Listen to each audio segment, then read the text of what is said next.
หันหน้ามานี่กินยังอันนี้นะกินนมบ่แต่ฮีดนี่ก็โอ้นักอยู่ได้เนาะโดยงัวตัวหนึ่งสมบ่เนาะบ่หมูบ่โดยหมูหมูตัวหนึ่งแล้วก็แบะแปะจักโตก็แบะตัวหนึงแปะตัวหนึ่งไก่12โตเนาะโดยแล้วก็มีเงินนับอยากให้เอ้ยอายเฮา3 ล้านครบแล้วฮิตบ่ได้อันนี้บ่ได้รวมกับอันพวกที่ว่าหมูแบะไก่บ่ได้รวมบ่เงินอีกต่างหากจังบ่โดยเงิน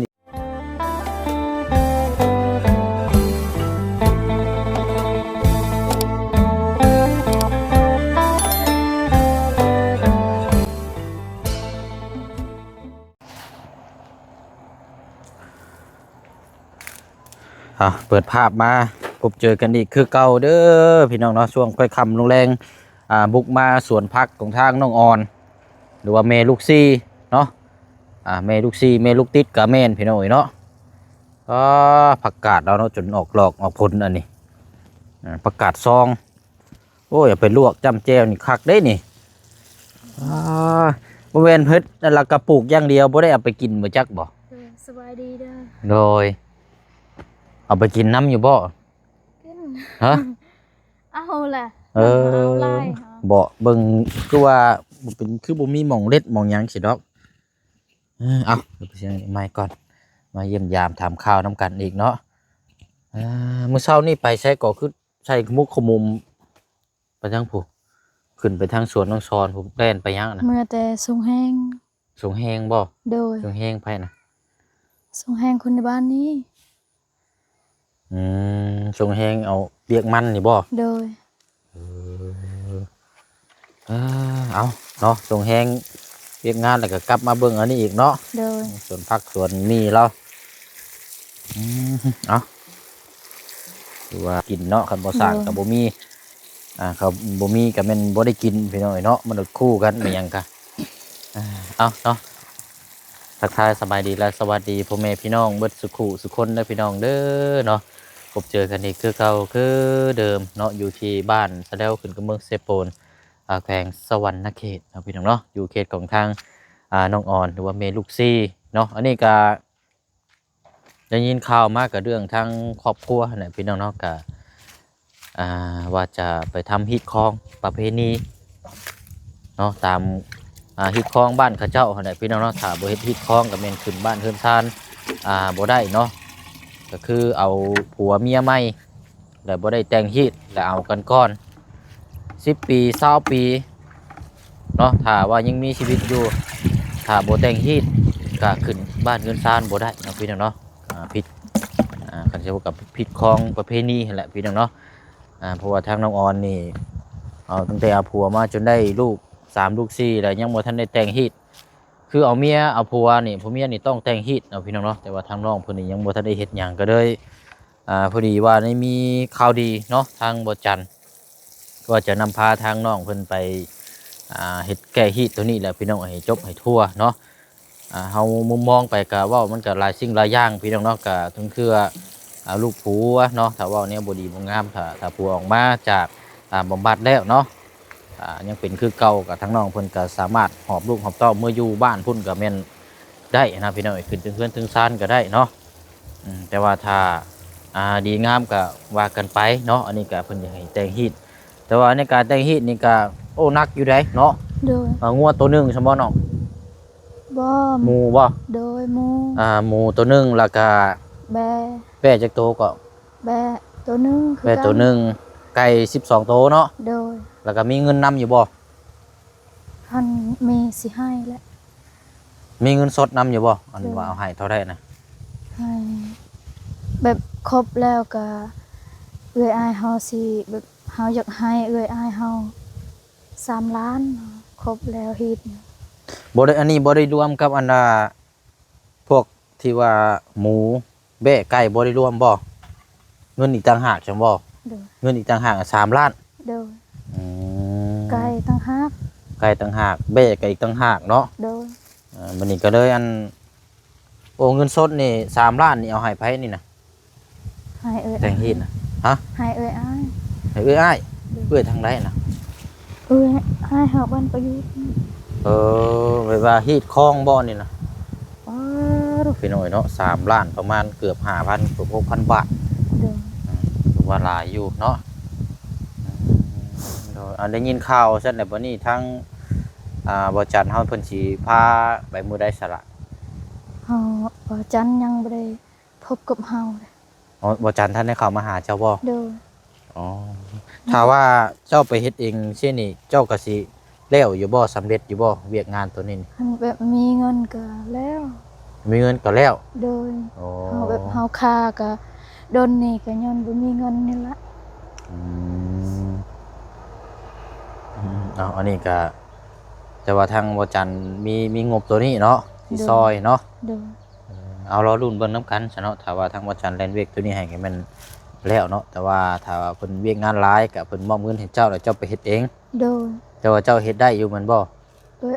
อ้ายเฮาเว้าคันมีเงินนำเจ้าก็สิเฮ็ดมื้อใดก็ได้ อืมขึ้นอยู่กับเงินเนาะ เด้อ ขึ้นอยู่กับเงินกับวันนี้แหละพี่น้องเออเดี๋ยวเอารุ่นชมเบิ่งน้ำกันซะเนาะอันนี้ก็ถือว่าเรื่องที่เฮาก้าวมาตอนนี้ก็หลายเทื่อแล้วพี่น้องตั้งแต่พูดแหละเนาะเรื่องฮีตนี่จนฮอดปัจจุบันตอนนี้ก็ วันนี้ก็อายเฮาโทรบอก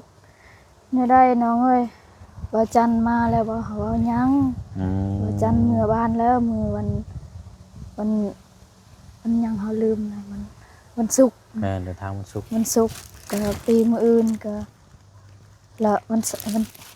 ร์วันอาทิตย์ก็เราจักเรามาวันหยังเรามาวันจันทร์หรือวันคารเรา หากมาเมื่อวานเมื่อก่อนนี่แหละ โดยอายเฮาโทรบอกว่ามาแล้วบ่เฮาเว้ายังบ่ทันมาคันแบบมีเงินก็สิเฮ็ดมื้อใดก็เฮ็ดนี่ยังบ่มีเงินก็ยาก อันนี้ถ้าเฮ็ดตัวนี้ก็แม่นจบแล้วก็แม่นเรียบร้อยเลยบัดนี้เนาะโอ้ น้องเฮาว่ามีแล้วหมู่คันมีเงินก็แบบบ้านตะนางมันขายแล้วหมู่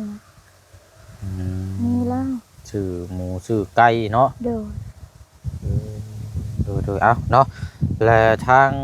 ปัวเจะได้เป็นได้ติดต่อมาอยู่บ่ บ่ คือว่าสิไปเยี่ยมยามแล้วเป็นได้คือว่าบ่ได้ไปอีกเลย อยากไปยิมยามแน่อย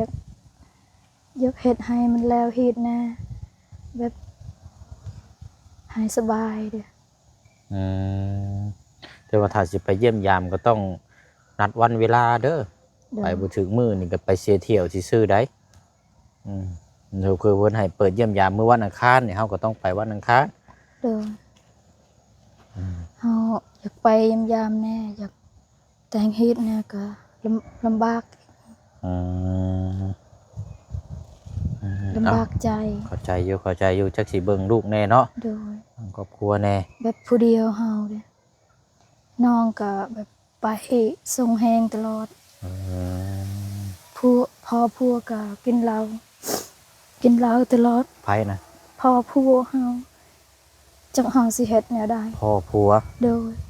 อ๋อทางประตูนี่บ่ โดย ก็จะได้มาอยู่แล้วนี่ประตูนี่ กินเหล้าตลอด อืม แบบผู้เดียวเฮาก็ยาก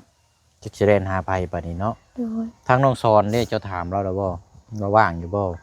เราบ่ได้ว่าง แบบมื้อนี้ก็ไปส่งแห้งเมื่อวานนี้ก็ไปแบบคนมันน้องเฮาเอง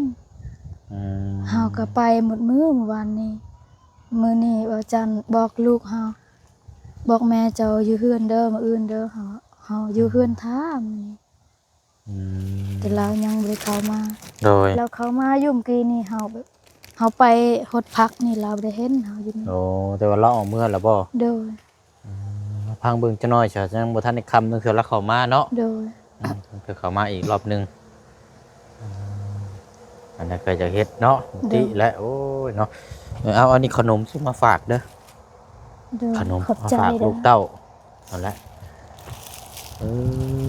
แบบ เนาะ เฮาคิดยังคิดหลายก็แบบน้ำตาสิไหลตลอด อืม อยากคิดอยากไปเยิ้มยามผัวแน่ผัวก็เจ็บ บ่ได้ไปเยี่ยมยาม บ่ได้ติดต่อมาหาเลยบ่เนาะ โดยมื้อนั้นเบาบุญถามอยากไปบ่พอดีวันอาทิตย์ไปบ่ได้ งั้นเขาเจ้าวันอาทิตย์บ่ให้เยี่ยมเด้ โดย ต้องหามื้อวันเวลาคือให้เว้านะต้องคือสมมุติเขาเจ้าให้เยี่ยมวันจันทร์ก็ต้องไปวันจันทร์ โดย แต่ถ้าไปวันอาทิตย์จังซี่มันก็ไปเที่ยว คัน ซื่อ เฮา ๆเนาะ แบบเฮาไปเยี่ยมยามเทื่อหนึงผัวเฮาอยากให้ผัวเฮาเข้าวัด อืม เข้าบวชเห็นอยากให้ผัวเฮาเข้าบวช อืม ให้ออกอยู่คุกเฮาคิดใจเฮาแบบนี้ แต่ว่ามันก็เพิ่นสิรองรับอีกอยู่บ่ล่ะต้องถามอีกได้เนาะเอ้ยบ่แม่นว่าสิไปได้อยู่ได้เลยบ่ได้นะมันต้องไปอยู่ปั๊บนั่นก็ต้องมีผู้ดูแลอยู่หั่นเพิ่นก็ต้องถามว่าประวัติเจ้าเป็นจังได๋จังซั่นจังซี่นี่เพิ่นสิรับเอาบ่ โดยถามแบบนี้ ถ้าว่าเพิ่นบ่เอานี่เฮาก็บ่มีสิทธิ์ก้าวก่ายได้บัด โดย อยู่ไสก็คือกันนั่นแหละอยู่วัดอยู่ไสคือกันคนสิไปบวชอยู่วัดอยู่ว่านี่ก็บ่เวลาเพิ่นสิไปให้อยู่ปั๊บเลยได้เพิ่นก็ต้องถามอะไรมาก่อนว่าเป็นแบบใดพฤติกรรมจังซั่นจังซี่เนาะ โดย มันก็ต้องถามก่อนอ่าเอาว่าได้เนาะไป้าสะฮดพักน้ำก็ได้เนาะ โดย เดี๋ยวว่ามันสิจังแล้วไปหน่อย นายแก้วอ่ะ พัก มา ก็งามนี่เนาะอันนี้เนาะป้าอืมน้องเตี้ยฮะมาแต่ใช้ก็เป็นน้องเตี้ยแท้นี่พี่น้อง nè đơn plưỡi vậy เออ và đơn cha kẻ đơn plưỡi vậy น้องเตี้ยซองได้นี่เสียงแหบคือกันครับคือคนอยู่บ้านใช่ไหมนาง คนอยู่บ้านนี่ เราซื้อยังเกาะนี่นะ sư xiang non nàngนั่นเลย เออแต่ว่าหน้าตาเราในเสียงเราคือคล้ายคือคนอยู่บ้านได้ rồi เอาน้ำนี่เจ้าดึงมาแต่พุ่นบ่อนี่กะ rồi น้ำยังเกาะ nằm papa không อันน้ำตัวนั้นนี่เป็นได้ก็เบิดคักแล้วบ่ rồi được theoนั่นเอาผักให้กินเอา เอาเล็ดมากินน้ำรดเนาะ rồi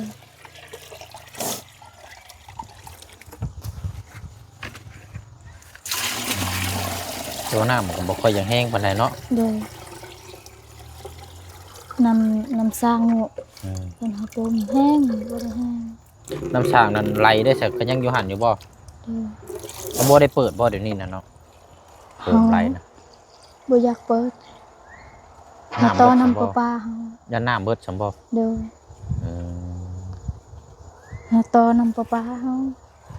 เอาจังไดก็ได้ซะเนาะ เด้ออู้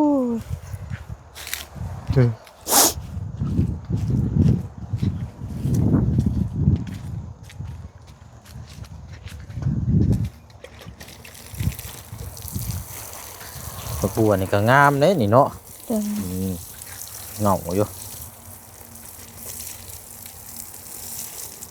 เมื่อวานนี้ก็ไปส่งแห้งเข้า แล้วคนมันน้องเฮา11โมงแล้ว ก็ไปส่งต่อแห้งเข้าอีก เห็นเวียกต่ออีกเนาะ โดย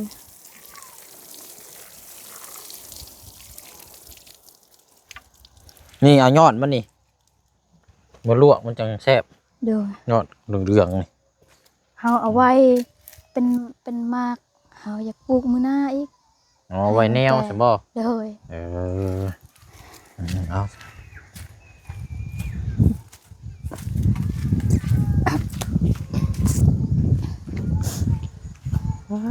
เนาะ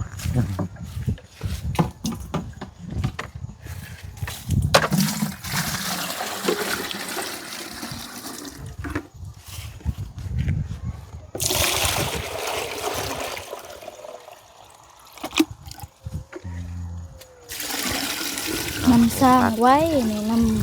นำปลาบ่ไว้ ทางเต็มเนาะ โดยดนจะซ้ำนี่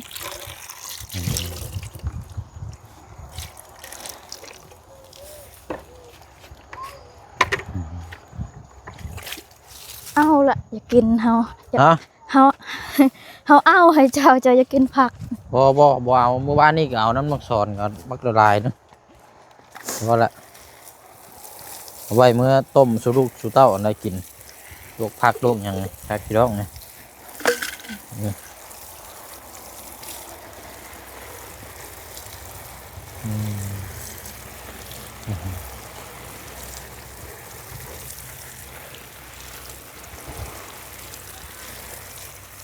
เอาสาหดพักไปก่อนเด้อน้องเด้อ โดย อันนั้นเนาะมันก็ติดตามเบิ่งน้ำกันเนาะ โดย แล้วก็ให้แล้วให้ทั่วเนาะเดี๋ยว เฮา พวก แบบแล้วเฮ็ดนี่เฮาสบายแน่ เดี๋ยวพวกไปเบิ่งทั้งน้องห้างก่อนมานี่เนาะ โดย เป็นนี่ได้ เฮา เอาเนาะ คุณขอบบุญอายหลายๆเด้อให้อยู่ดีมีแห้งให้สุขภาพแข็งแรงความเจ็บบ่ให้ได้ความไข้บ่ให้มีปรารถนาสิ่งใดขอให้ได้สิ่งนั้นนอนหลับขอให้ได้เงินหมื่นตื่นขอให้ได้เงินแสนไปสิ่งใดให้มีแต่โชคให้มานไปสิ่งใดให้รอดปลอดภัยทั้งหมดครอบครัวอายขอให้อยู่เย็นเป็นสุขขอให้สุขกายสบายใจและทั้งหมด FC สุขูสุขคนขอให้อยู่ดีมีแห้งคือกันสาธุ เอาอันไหนเนาะติดตามเป็นกำลังใจให้เนาะเดี๋ยวก็แล้วดอกเนาะนะมาต่อทางนี้บัดนี้พี่น้องโอ้ยปลักน้อยเฮาเป็นนี่ใดเนาะเจ็บท้องพี่น้องโอ้ยจักเป็นอย่างแต่เมื่อวานนี่จุกเสียบกินอย่างกับมีแต่แน่นท้องขึ้นจักเป็นพี่เลย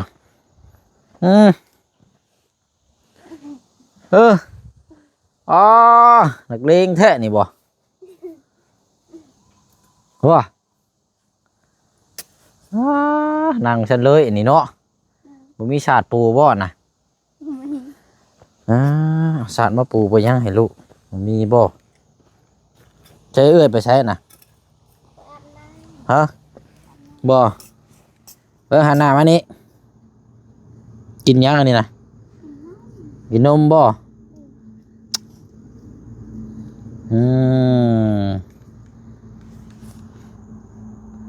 เริ่มคานนี่เริ่มย่างแล้วนี่บ่จกขี้ดินกินได้เนาะแน่ยาได้เฮ้ยจกขี้ดินกินเด้อเป็นบ่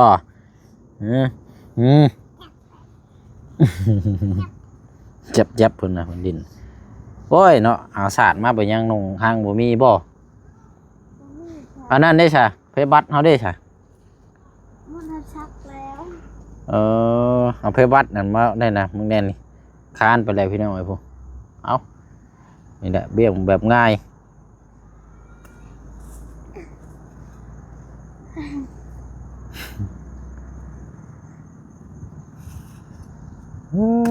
เนาะใช่พอได้ยังบ่ทันมาบ่คำมืดพอได้นี่เนาะตายแล้วนี่โบมได้ลูกโบมได้โบมได้เนาะนั่งแล้วชาพี่น้องธรรมชาติอันนี้เป็นยังชานี่อันนี้เป็นยังปูให้เรานั่งนี่เอานี่ปูให้ลูกนั่งนี่พอเดี๋ยวมดมันจิจื้อเจ้ากับพอได้เห็นเวียเห็นงานมาปูรถฮะมีหมดบ่มึงหมดในเด้อปูใกล้ๆมองเจ้าเห็ดเวียกนั่นแหละเอาคือแบบนี้วะต้องเห็ดคอกเนาะแบบนี้ต้องหาแนวมาลิ่นนี่หาแนวมาลิ่นมาอย่างจังสิอยู่นี่ยางนี่เร็วเอาพี่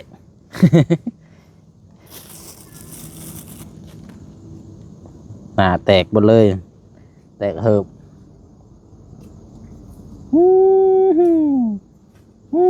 เอายับเข้ามาบาทนี่เอาดินรถน้อยนี่ที่ได้พี่น้อยเนาะเอามะเขือเขามันคือเหี่ยวใช่เนาะหรือว่าใบมันนั่นบ่คือสีเหี่ยวสิเนาะ หาแนวอันมาอีกเด้อหมากกำลังลกชำได้ฮะนี่เบิ่งแน่นี่ได้กินหมากกินหน่วยนั่นแหละนี่เจ้านำบ่ได้ไปเนาะมื้ออื่นไปบ่ มื้อนี้เราไปก้นมันมีแต่ผู้ชาย คันว่าเวียงมื้อนี่แม่นคนนี่ยังต้องผู้หญิงต้องไปนำ ผู้หญิงเก็บใช้เป้า มื้ออื่นผู้หญิงน่ะเก็บใส่กระเป๋าแหละทั้งผู้ชายนั่นแบกบ่ เลย อ๋อ ชายเรากินรถ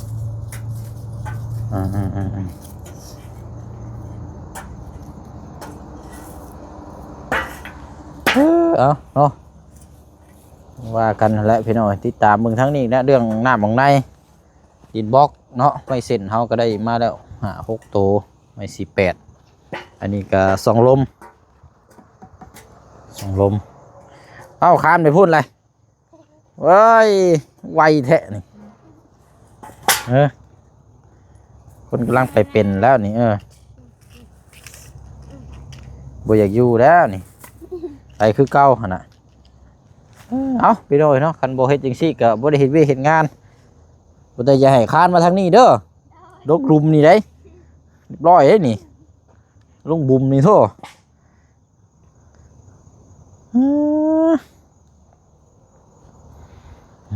ผักสลัดอันนี้เนาะไปตามนั้นแล้วพี่น้องเนาะเดี๋ยวจังว่าจังคุยน้ำกันเนาะอันนี้กับพวกเยี่ยมยามถามข้าวน้ำกันเนาะทางน้องออนปกติได้พี่น้องเนาะเรื่องข้างมันข้างค่าก็อยากให้มันบดมันวางไปเนาะทางเชียงก็ยังบ่ทันมาเอามีอย่างเพิ่มเติมจังไรเดี๋ยวมาแจ้งพี่แจ้งน้องน้ำกันเนาะคลิปนี้ลาพี่ลาน้องไปก่อนเดี๋ยวพบเจอกันในคลิปหน้าเด้อพี่น้องเด้อเนาะเอาบ๊ายบายเนาะพี่น้องเนาะสบายดีเด้อพี่น้องเด้อ